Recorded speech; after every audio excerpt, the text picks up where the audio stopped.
Mateus capítulo 20, versos de 1 a 16.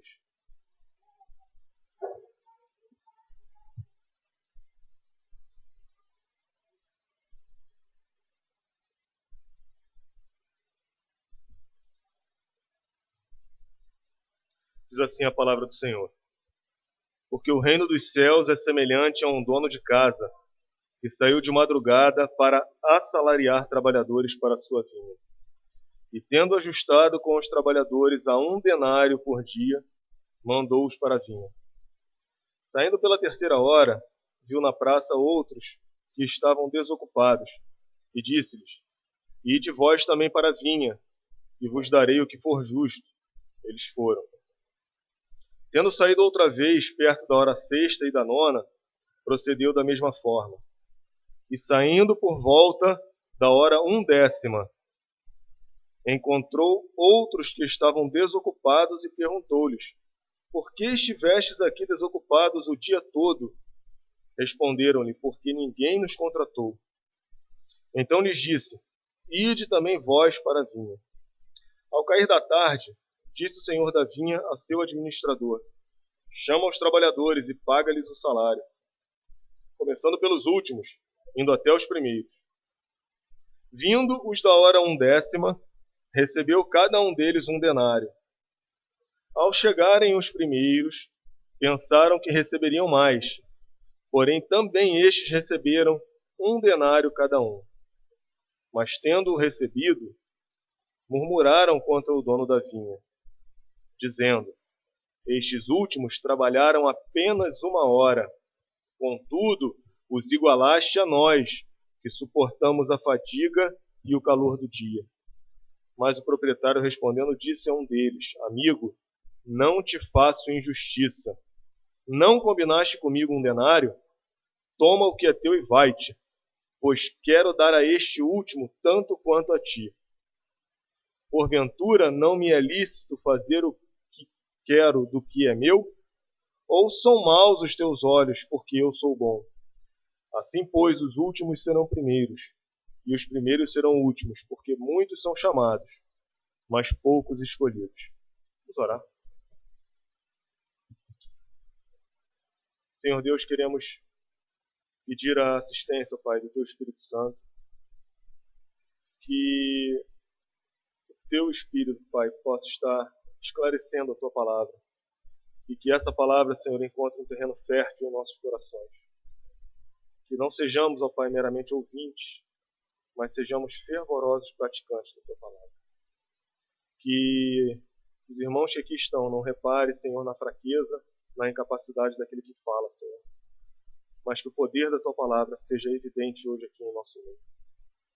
Ajuda-nos, Senhor, nas nossas fraquezas. Completa, Senhor, aquilo que não temos capacidade de falar e de entender, Pai, pela ação do Teu Espírito Santo. É o que nós pedimos em nome de Jesus.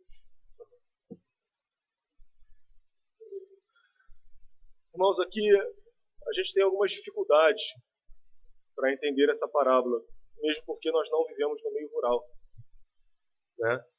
E algumas coisas que nós vamos ver nessa parábola estão relacionadas com o capítulo anterior, né, de Mateus, quando aquele jovem rico ele é confrontado com a palavra de Deus e ele vira as costas para Jesus e se vai triste porque é dono de muitas propriedades.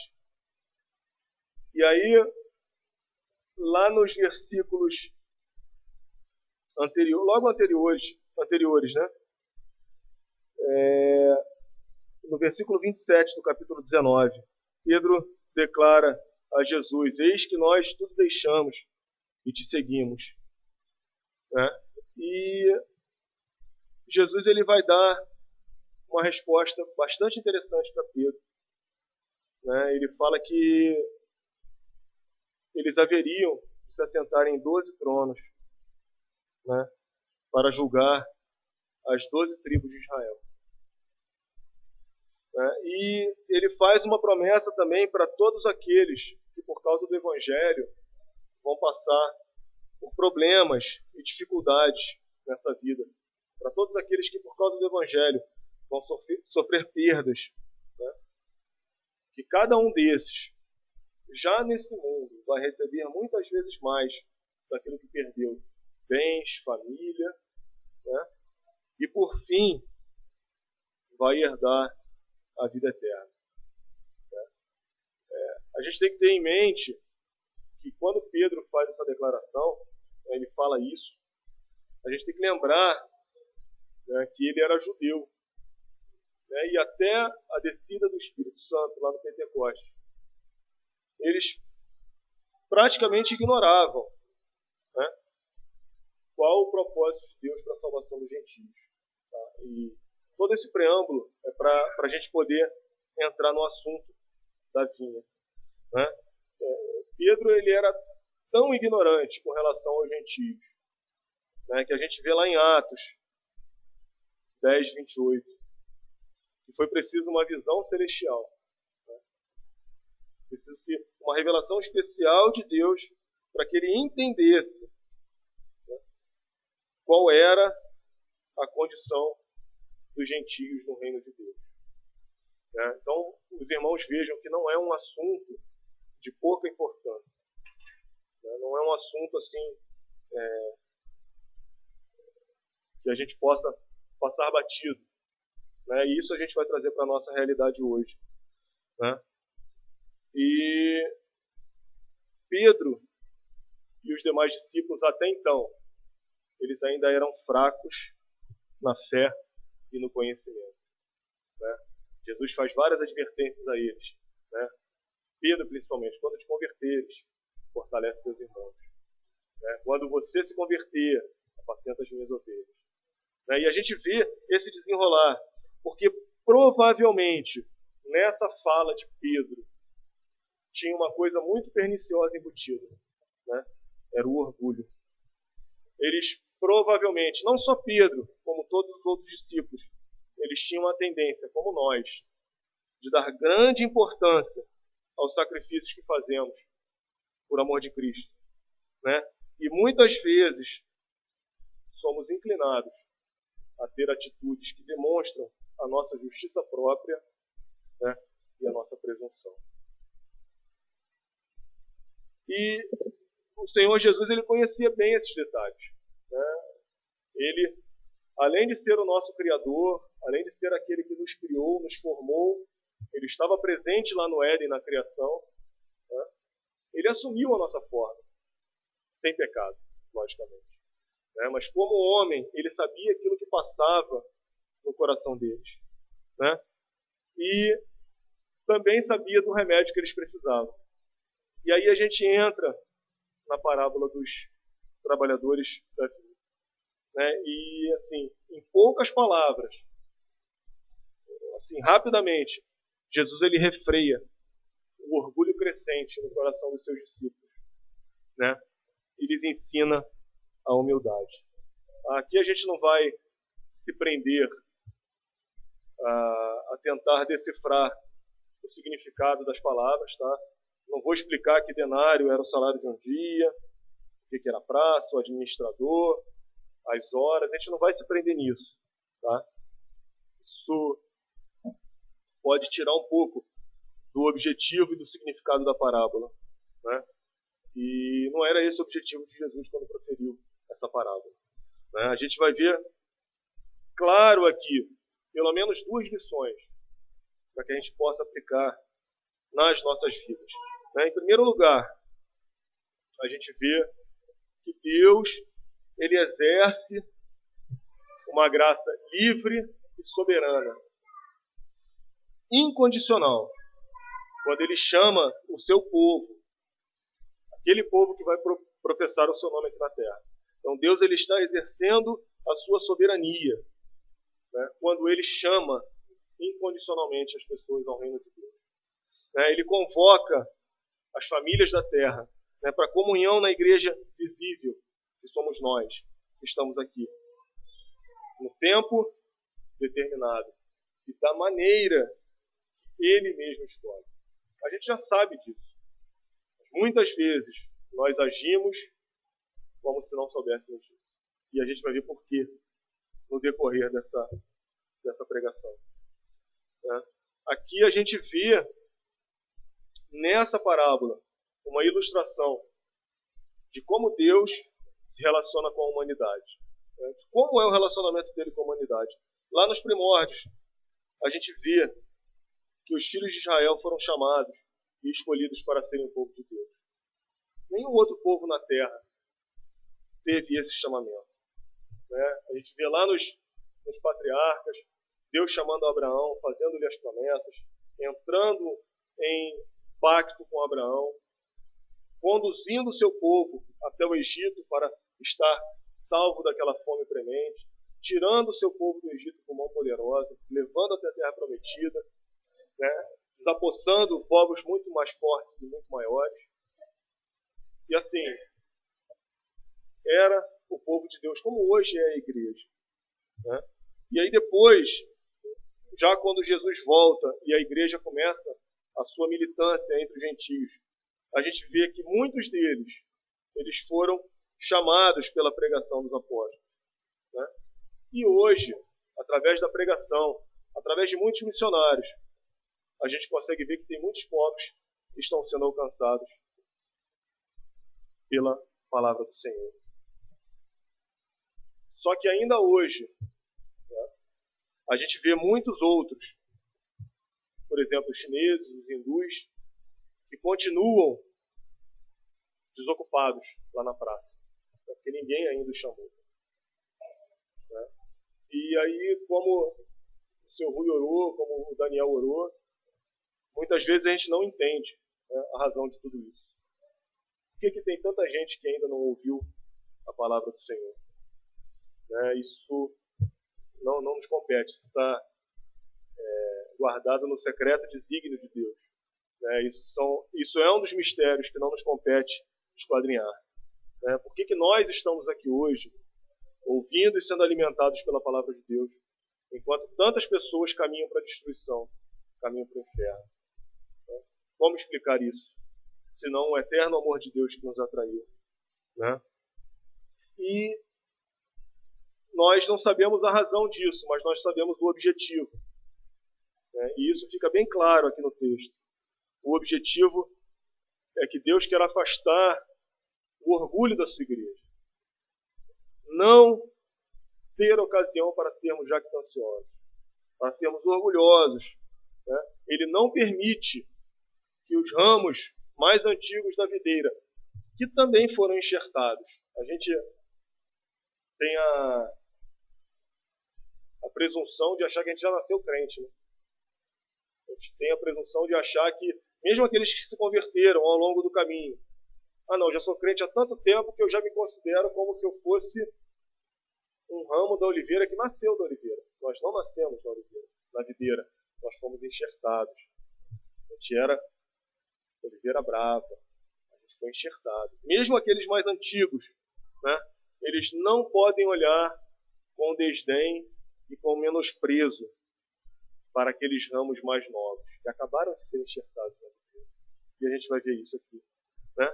O Evangelho, ele oferece perdão e paz com Deus por meio de Cristo, assim hoje, como foi nos tempos do apóstolo Paulo.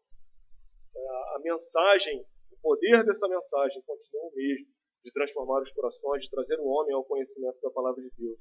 Os recém-convertidos hoje, eles vão ser plenamente admitidos aos céus, quanto o mais santo dos patriarcas. Não vai ser mais difícil para nós entrarmos no céu do que foi para os crentes da antiguidade. Ou para eles não vai ser mais fácil do que vai ser para nós. Isso nos está garantido pela palavra de Deus. Aquela parede da separação que existia entre os judeus e os gentios, ela foi separada, o véu se rasgou. Mesmo a salvação que era garantida aos judeus como povo de Deus, nos é garantida hoje como povo de Deus. Não tem nada que impeça os gentios hoje de ser com os judeus daquela época, co-herdeiros e co-participantes da promessa em Cristo, como diz lá em Efésios 3:6. Vamos abrir. Efésios 3, versículo 6, segunda parte do versículo.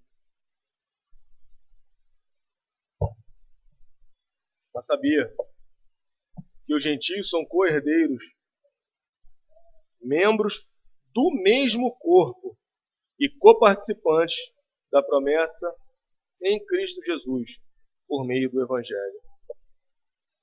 Os gentios, nós que se converteram na hora undécima, lá no finalzinho, como figuradamente nós, pela pregação do Apocalipse, estamos vendo que o tempo está se esgotando, né? A porta está se fechando, como aconteceu com Noé, né? A tampa da porta da arca está se fechando. Daqui a pouco Deus vai selar a porta e a esperança vai ter acabado para aqueles que não conhecem o Senhor, né? Nós que nos convertemos agora perto da hora undécima para esse mundo, nós somos herdeiros da glória, tão legítimos como os judeus. Esses crentes de hoje, nós estaremos na glória com Abraão, Isaac, Jacó, muitos outros crentes de destaque no reino dos céus, né? Enquanto muitos estarão sendo rejeitados. Esse é um questionamento que muitas vezes nos coloca, como hoje nós comentamos, né? Sem saber o porquê, né? Só podemos agradecer. E, assim, é algo que nós devemos estar conscientes e devemos nos pautar por isso. Muitas vezes nós agimos de forma orgulhosa, de forma arrogante, né? Gostamos de olhar os irmãos de cima, né? E esquecemos da instrução da palavra do Senhor, que nos fala que nós devemos olhar os outros como superiores a nós mesmos, né? Exercitar o amor mútuo, o auxílio mútuo, né? Somos um corpo. Todas as partes do corpo colaboram para o perfeito funcionamento daquele corpo. Eu não posso chegar para o dedinho e falar: dedinho do pé, eu não preciso de você, né? Todas as partes são importantes, todas elas estão interligadas, todas elas juntas caminham para o mesmo objetivo, né? Independente se é alguém mais novo, se é alguém que já está há mais tempo no reino dos céus. E isso é uma preocupação grande, deve ser uma preocupação nossa, que temos uma pregação firme, que temos uma pregação verdadeira, porque nós vamos ter contato com outras igrejas e com outras pessoas que ainda estão iniciando nesse caminho, né? E como Deus teve misericórdia de nós e nos trouxe ao conhecimento verdadeiro da sua palavra, nós devemos usar dessa misericórdia para com aqueles que ainda não têm a clareza do Espírito Santo para entender a sua palavra. Nós não podemos ser orgulhosos, longe de nós, de sermos orgulhosos, achar que pela nossa capacidade, pela nossa inteligência, nós estamos aqui hoje. Não, não é isso, né? Então, assim, esse é o primeiro ponto. Essa é a primeira advertência que essa parábola nos faz. Abrir mão do orgulho, abrir mão da jactância, né? Como se alguma coisa dependesse de nós, né? E assim, a segunda coisa que a gente vê aqui muito clara é que Deus, nesse processo de salvação, tanto individual como foi da nação de Israel, Deus é soberano e Ele não presta contas a ninguém. Isso é algo que, assim, a gente vive numa sociedade que tudo é direito nosso, né? Tudo a gente tem direito. Com relação a Deus, nós não temos direito nenhum. Então, o único direito que nos é assegurado é o inferno, se não fosse a sua graça e a sua misericórdia nos alcançarem em Cristo Jesus. Então, o ser humano diante de Deus, o único direito que ele tem é de ser condenado eternamente, né? E ele tem, como nós lemos lá em Êxodo, e foi esse um dos motivos que nós lemos aquele texto, ele tem misericórdia de quem agrada ter misericórdia. Isso a gente não consegue entender. Nós vemos que é assim, né? E Deus, na sua soberania, Ele age dessa forma, e isso também no tempo por Ele determinado. Vamos abrir lá Romanos 9:15. Romanos capítulo 9, versículo 15.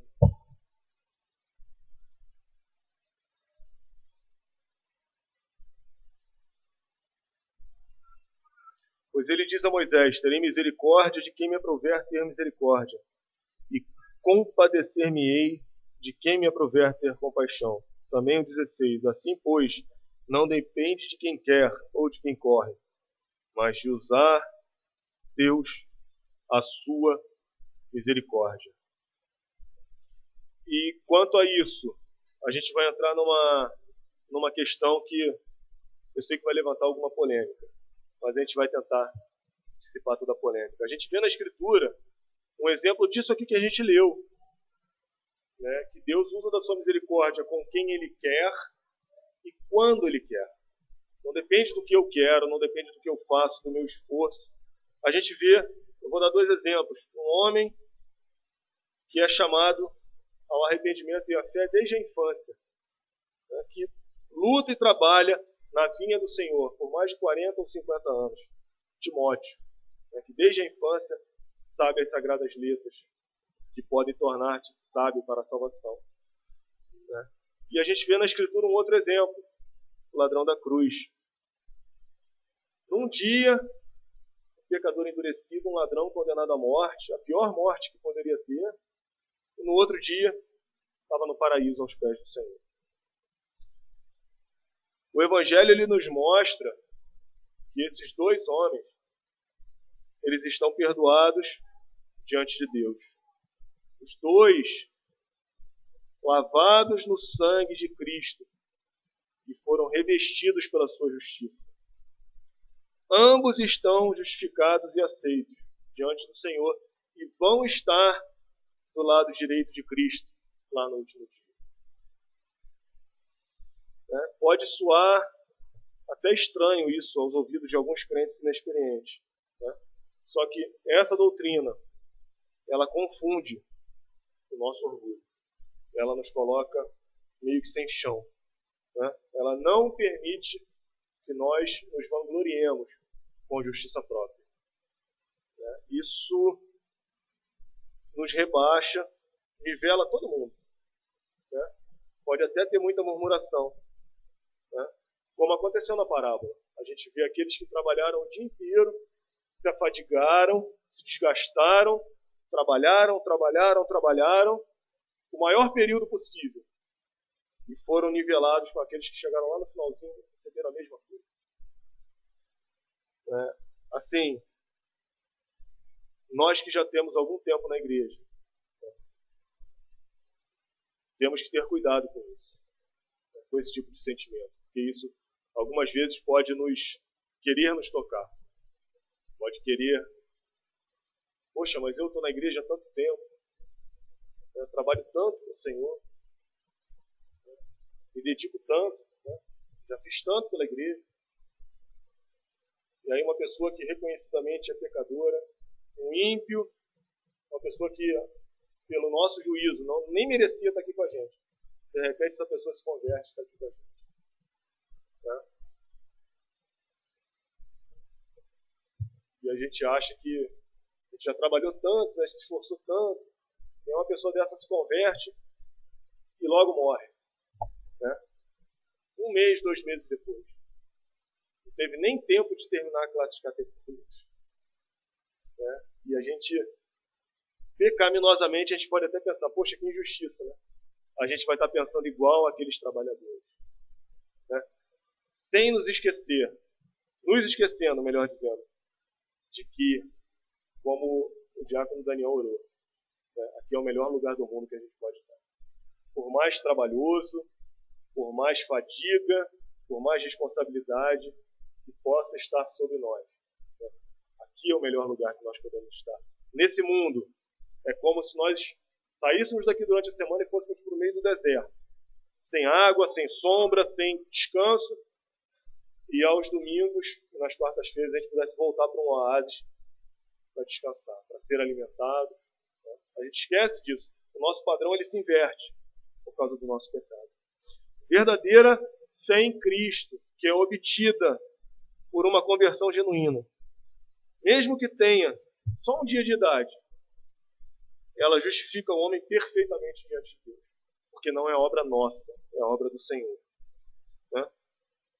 tão completamente e da mesma forma perfeita como aquele que está há mais de 50 anos seguindo a Cristo, de forma verdadeira. A justiça que Timóteo vai se apoiar para se apresentar diante de Deus no dia do juízo. Porque ele, apesar de todo o seu trabalho, por ele mesmo ele não tem condições, nenhum de nós, no caso aqui Timóteo. A justiça que ele vai apresentar diante de Deus: Senhor, eu estou aqui porque eu sou justo. Por que você é justo? Porque Cristo imputou essa justiça a mim. Vai ser a mesma justiça com que o ladrão da cruz vai se apresentar diante de Deus. Exatamente igual. Ambos são salvos exclusivamente pela graça de Cristo. E eles devem tudo isso a Cristo. Tá? Todos nós, não só eles dois. Exclusivamente pela graça de Deus. Tá? A gente pode não gostar ou não entender, mas a gente deve olhar com humildade para essa doutrina. Tá? Ela é a base de todo o Evangelho. Justificação pela graça de Cristo. Nada do que nós fazemos, nada do que, por mais tempo que a gente trabalhe na vinha, por melhor cortador de uva que a gente seja, por maior o desempenho, a produtividade que nós tenhamos trabalhando para o dono da vinha, nada disso a gente vai poder apresentar diante dele para sermos justificados. Cristo nos justifica gratuitamente. E na hora que Ele quer, independentemente daquilo que fazemos. Só que juntamente com essa mensagem, vem um alerta. Né? Devemos ter algumas preocupações, porque essa passagem ela tem sido distorcida e pervertida, e muitos têm utilizado dela de forma errônea. A minha geração ela foi muito prejudicada por conta desse entendimento errado dessa passagem.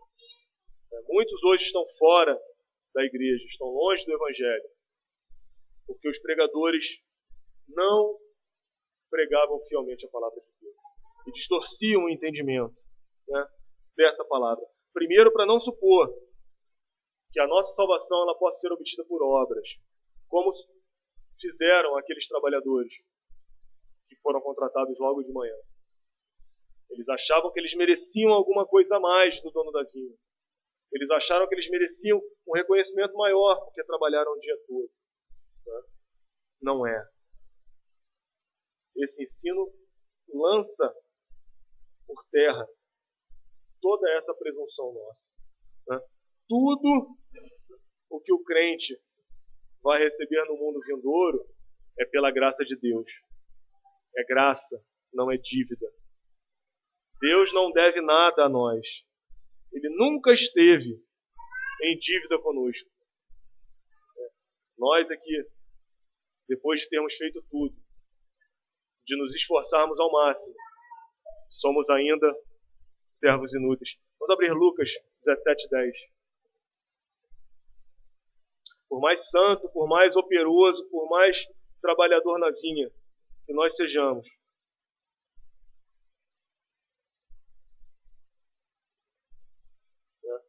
o versículo 9 fala assim: porventura terá de agradecer ao servo, porque este fez o que lhe havia ordenado. Servo aqui é escravo, tá? Então, a gente tem alguma noção de escravidão, porque no Brasil teve escravidão. Né? O senhor de engenho ele não agradecia o escravo por ter plantado, por ter colhido, por ter roçado a terra. Não agradecia. Né? E aí o 10 ele completa: assim também vós, depois de haverdes feito quanto vos foi ordenado, dizei: somos servos inúteis, porque fizemos apenas o que devíamos fazer.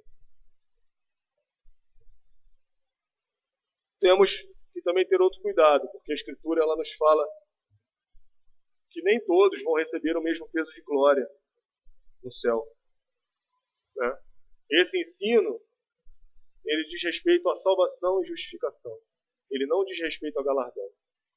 A gente costuma misturar as coisas. Né? O que todos os crentes têm em comum nesse mundo, e é igual para todo mundo, é a justiça perfeita de Cristo. Isso é igualzinho, não é um milímetro maior nem um milímetro menor para cada um. Né? Mas nem todos vão ter a mesma posição no céu. Cada um receberá o seu galardão, segundo o seu próprio trabalho, como diz lá em 1 Coríntios 3:8. E é interessante é que, por um lado, nós somos servos inúteis, a gente só faz aquilo que foi mandado, a gente só faz o que foi mandado porque o Espírito Santo de Deus habita em nós e nos empurra nessa direção, porque a nossa carne nos empurra para não fazer aquilo que é da vontade de Deus, e o Senhor ainda nos recompensa. Teremos galardão, teremos recompensa no céu por um trabalho que nós fizemos empurrados pelo Espírito Santo. Porque se dependermos de nós, a gente é preguiçoso, a gente é tardio para fazer as coisas que são relativas ao reino de Deus, né?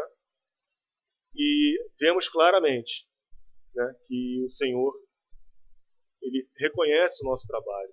Aqueles que estão na vinha há mais tempo, estão se esforçando por uma vida de santidade, estão trabalhando na obra do Senhor, eles serão reconhecidos, serão galardoados. Não porque eles fizeram, né, porque quem faz é o Espírito Santo, mas essas obras que eles fizeram no Senhor terão justa recompensa. E para terminar, aquilo que eu falei que atrapalhou muitas pessoas na igreja, tirou muita gente da igreja. A mais iníqua conclusão errada é supor que é seguro e tranquilo adiar o arrependimento para os últimos anos da vida. Eu estou novo, quando eu tiver lá 70, 80 anos, eu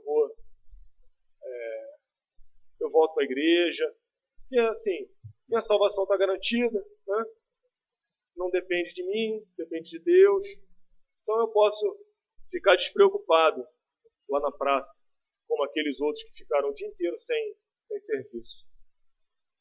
Isso é uma das ilusões mais perigosas que, através do nosso procedimento e da nossa pregação, a gente pode passar para alguém. E muitas vezes o nosso procedimento fala mais alto do que isso, né? Quanto mais os homens demoram a responder o chamado de Cristo e obedecer a sua voz, menor a possibilidade de serem salvos. Menos tempo lhes resta, né? A porta está se fechando, o caminho está sendo fechado. Como diz lá, vamos abrir aí, 2 Coríntios 6:2. Isso é algo que deve chamar muito a nossa atenção, tá? E nos estimular a uma vida de serviço, trabalho em prol do reino de Deus.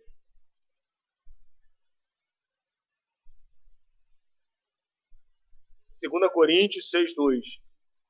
Eu te ouvi no tempo da oportunidade e te socorri no dia da salvação. Eis agora o tempo sobremodo oportuno. Eis agora o dia da salvação. Não é amanhã, não é daqui a 10 anos, não é quando eu estiver no fim da vida, né? E assim, é interessante que pouquíssimas pessoas elas são salvas no leito de morte. Esse exemplo do ladrão na cruz, a descrição dessa história, né? A narrativa dessa história da conversão do ladrão na cruz, ela está na Escritura para que ninguém se desesperasse da salvação, para que nós não perdêssemos a esperança de que até mesmo um moribundo ele pode ser alcançado pela palavra de Deus. Mas a gente só tem esse exemplo na Escritura. Só tem um, que foi ele. Para que ninguém seja presunçoso de achar que pode adiar ao máximo a sua conversão, que pode viver a sua vida despreocupada, né? Essa falsa confiança na hora 1/10, esperar até o finzinho para ser chamado, tem arruinado milhares de anos. Tá? Exemplos de conversão e de serviço e de bom testemunho e de pregação, a gente vê muitos. De uma pessoa que ela é convertida com um objetivo. A conversão não é o final. A conversão, a salvação, ela não é o objetivo nosso nesse mundo. O nosso objetivo nesse mundo é a glória de Deus. A salvação ela é uma consequência. O objetivo é a glória de Deus e como nós vamos glorificar a Deus, vivendo uma vida de santidade, obedecendo a sua palavra, obedecendo aos seus mandamentos. Propositadamente, displicentemente, negligenciar essas coisas e achar que eu posso deixar a minha salvação para o último momento. Uma vida de compromisso com o Senhor, uma vida de santidade nesse mundo. Porque Deus vai chamar os seus eleitos de qualquer forma. Eu estou demonstrando que eu não sou um filho de Deus. Eu sou alguém que está crescendo junto com o joio, junto com o trigo, mas que é joio no meio do trigo. Isso deve servir de alerta para nós. Né? E que a nossa oração seja: Senhor, livra-nos do orgulho de já sermos teu povo, de já sermos salvos. Né? E também nos proteja de cairmos em pecado, de nos afastarmos da tua graça, porque a gente está se apoiando na tal da hora dessa. Que a gente possa viver a nossa vida de forma prudente, sabendo que o tempo está cada vez mais próximo. A gente vê claramente nos acontecimentos que estão se desenrolando por aí. Quando você compara o que a Escritura fala e você vê o que está acontecendo na história da humanidade, você vê que a volta de Cristo está cada vez mais iminente. Se nós não fizemos ainda uma avaliação de como está a nossa vida, se nós achamos que estamos como o ladrão da cruz, não se esqueçam, ele era judeu, ele conhecia a palavra de Deus, provavelmente frequentava a sinagoga, tinha todo aquele exterior de religioso, mas ele era um ladrão, estava no inferno. Muitas vezes a gente está vivendo a nossa vida, coloca a nossa capa de crente, vem para a igreja, sai daqui, tira a capa de crente, vira uma pessoa como qualquer outra no mundo. Estamos nos apoiando na hora dessa. Nosso fim vai ser trágico. Podemos ficar na praça como muitos ficaram até hoje e foram para o inferno, desocupados e longe da salvação de Cristo Jesus. Que o Senhor nos preserve disso. Que o Senhor, pela sua graça e pela ação do seu Espírito, todos os dias esteja nos lembrando dessa palavra e nos levando a caminhar na direção do seu reino. Vamos orar.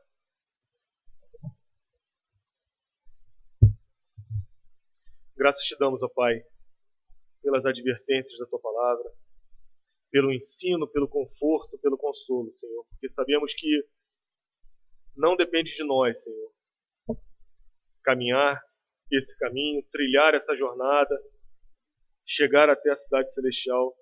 Se não for pela Tua graça, pela Tua misericórdia, a gente não consegue. Muito obrigado, Senhor, porque sabemos que estamos seguros na Tua mão.